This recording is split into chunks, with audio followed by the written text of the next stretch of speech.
Season 1 Fellowship and Fire is here, and in this video I'm going to break down how you get yourself that sweet human Bane and Ward gear for the new dungeon and enemy type in New World. Welcome back to the channel everyone. I hope you're having a great week so far. I'm sure, like me, if you're watching this, then you've dived into Season 1 and all the content it has to offer in New World. If you're a completionist like me, wanting all your sets in your shiny new gear set storage, or even if you've hit that lovely, not stressful at all final boss in the new dungeon Imperium Forge, then we all want to be kitted out in the bestest human Ward and Bane gear possible. So let's cover all the ways I've discovered to get it so far. Prices are insane right now, so I want to break down all the places that you can get it without busting open that gold purse and spending all the money you've worked hard to gather in the game. First up is, of course, quests, and the seasonal quest line is fast to run through. You're probably going to be doing it anyway, and it's going to bag you a couple of nice pieces to start you off. There is a large helmet called the Mask of the Fearless, which you'll be able to see on screen right now. This is a light constitution helmet with human ward invigorating and refreshing, and as a light armor mage myself, this beauty is great for me and was a solid start to the set I need.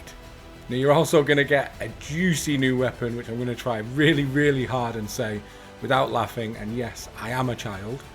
You can get yourself Grace's Thunderpipe, which is a strength weapon with Human Bane Vicious and Chain Fire, which isn't too shabby at all. Although strength based, as an int player I'm getting some use out of this, and I'm using it when I'm farming flame cores and ultimately getting my blunderbuss to level 20.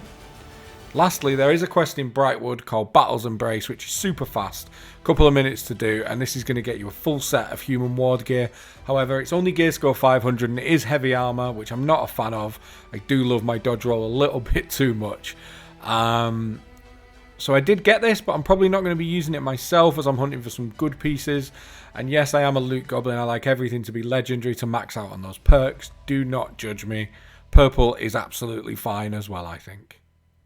There's then, of course, the dungeon, which is the Imperium Forge, as always. And, of course, the dungeon is going to hook us up with some sweet pieces if you're willing to put the reps in, or if you get very lucky. Even starting with non-mutated, there are drops you can get. There are a couple of armor pieces, which you're going to see on screen now. In my 5 runs that I've completed so far, I haven't seen these yet, but I'm going to keep grinding away. And as a mage player, I'm sure you can guess I'm desperately after those gloves you can see on screen.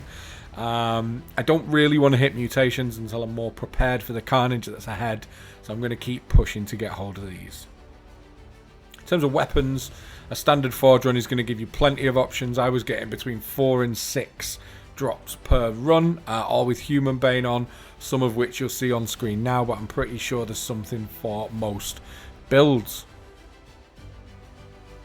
And then when you get into mutations, guys, you're just going to get more of the above. And then you can also get the Fire Lord set, which not only looks beautiful, but is actually pretty tasty as well. And I can't wait to get my hands on a set of this. Also, guys, a little top tip for you as well. If you're going into these regular runs, slot rubies in whatever armor you're using where. There's, of course, flame cores as well. Now, you can use flame cores at a forge to make 3 unstable casts a day, which is going to cost you 10 flame cores per cast, and this will guarantee you an item with Human Bane or Ward, but this is unreliable, I've found, and I don't think I can recommend this one.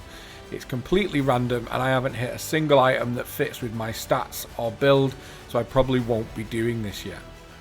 Especially given 30 flame cores daily has a value of about 15k on my server, and it takes some serious farming, so I'd advise avoiding this right now, or potentially selling them and then committing to buying some of the inflated trading post stuff, or saving the cash when the price comes down. The item could have bad perk, wrong equip load, the wrong stats altogether. Save your flame cores, guys. I wouldn't go down this route until flame cores are nice and cheap, and then it's probably worth going crazy on. Other than those methods, crafting is an option if you enjoy that side of New World. I don't personally, but it doesn't rule it out. Luckily, I've got some great friends who can help me in this regard. Gather the mats, and if you need to, ask in your company chat or even just ask in-game. Everybody's super welcoming in New World, and I'm sure there's usually someone around who will help you out. Hope this has been useful, guys. There's the things I've figured out so far. If I missed anything, do let me know below. And also let me know your thoughts on Season 1 Fellowship and Fire. I'm loving it. I'm grinding through the Battle Pass. And yeah, it's certainly keeping me interested in the game.